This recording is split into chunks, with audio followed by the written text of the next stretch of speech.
Number 1 from Synthetic Division 2 worksheet. So we're provided with this equation and we're supposed to use synthetic division to factor and solve the equation. So let's first think about the rational root theorem. It says take the factors of 6 and divide it by the factors of 8. And now in doing so, we can list all the possible rational roots. So it could be 1 over 1, negative 1 over 1, 2 over 1, negative 2 over 1, and so on. And you can see I've listed all those. Now I would go back and I would do over 2. So it could be 1 over 2, negative 1 over 2. Well, 2 over 2 would just reduce down to 1 and negative 1. It could be 3 over 2 and negative 3 over 2. 6 over 2 would reduce down to 3 and negative 3. Then I go back and I do the 4s. So it could be 1 over 4 and negative 1 over 4. And then it'd be 2 over 4, which reduces down to 1/2, and negative 2 over 4, which reduces down to positive and negative 1/2. 3 over 4 does not reduce down to any of the options that we've listed. And 6 over 4 does not reduce down to any of the options that we've listed. 6 over 4 reducing down to 3/2. Now, let's go on to the 8s. Oh, have we done 6 over 4? Yes, let's go down to 8. So I have 1 over 8 and negative 1 over 8. Now, 2 over 4 reduces down to these two options. We have not listed 3 out of 8 or negative 3 out of 8. And 6 out of 8 reduces down to 3/4 and negative 3/4. These are all the possible rational roots. Now, when I'm testing these, when at all possible, I want to start by testing an integer. So I'm going to test 1, negative 1, 2, negative 2, 3, negative 3, until I see if I can find one that provides an output value of 0.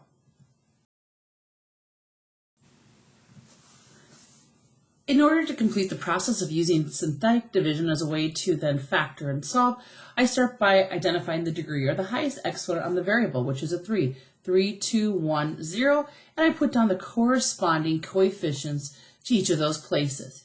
Remember, think of the acronym D mama. D is drop down the first number, and then we're going to multiply. We're always multiplying back to this, adding straight down, multiplying to get 10, adding straight down to negative 15, multiplying to negative 15 and getting negative 9. When the output value isn't 0, then it's not one of our roots. Let's go on to negative 1. I'm going to put in the coefficients of 8, 2, negative 25, and 6. Dropping down the 8, multiplying is negative 8, combining straight down or adding straight down is negative 6, multiplying, adding straight down, multiplying to get 19, and adding to get 25. Again, output value for this negative 1 gives us a 25. Just so we can think about what this is. That means in this function, if we graphed it and we went to negative 1, it would have a corresponding y value of 25. Likewise, when we graphed this, if we think of it as y equals this function, if I graph this, when I found 1 on the graph for an x value, it would have a corresponding y value of negative 9. Okay, 8, 2, negative 25, and 6. And although this is taking some time, it's better than trying the fractions. Let's drop the 8 down. We're going to multiply to get 16, add down to get 18. Multiply to get 36. Let's see, the difference here is 11. Multiply to get 22. That's not 0. Moving on again. Hopefully one of these works. You'll have to push the paper up, and we'll have to put down 3 and negative 3 until we find, ideally, an integer that works. Okay, dropping down the 8. So D mama. Multiplying to get negative 16, adding down to get negative 14. Multiplying, let's see, you're multiplying to get 28, adding down to get 3, multiplying to get negative 6, and finally I found one that works. So what does this tell me? It tells me out of the 3 solutions, I know one solution, one root. And if we are graphing this, one x-intercept is negative 2. Now, how do we come up with the others? I'm going to push the paper up, but I'm coming back to this to lead me to the next. Okay, so I'm going to write down 0 equals 3, leave space, negative 14, leave space, and 8. The first value to the left of the equal sign has no x. It's like x to the 0. Then it has 1x, and then it has 2x, and again, if there was another value, it would have x to the third. I want to see, can I find the 2 remaining solutions by factoring, or do I need to use the quadratic formula? Let's check. 8 times 3 is a positive 24. So I'm thinking, are there two numbers that I can multiply to get a positive 24, but then they combine to give you a negative 14. So I know they both must be negative. 1 and 14, no. 2 and 12 do work. They both multiply and combine. Now, because this leading coefficient is not a 1, I'm going to go back to what you all chose to be your preferred method in factoring when the leading coefficient is not 1. It was called the AC plus B method.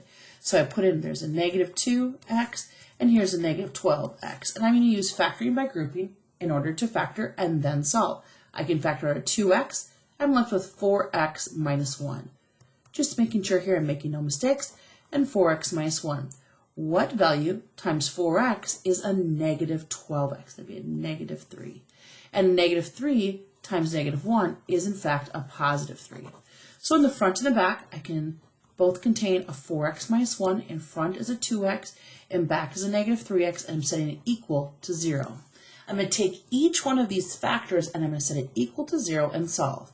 So I'm going to add 1 to the opposite side, divide by 4, and I now know that another solution to this equation would be 1/4.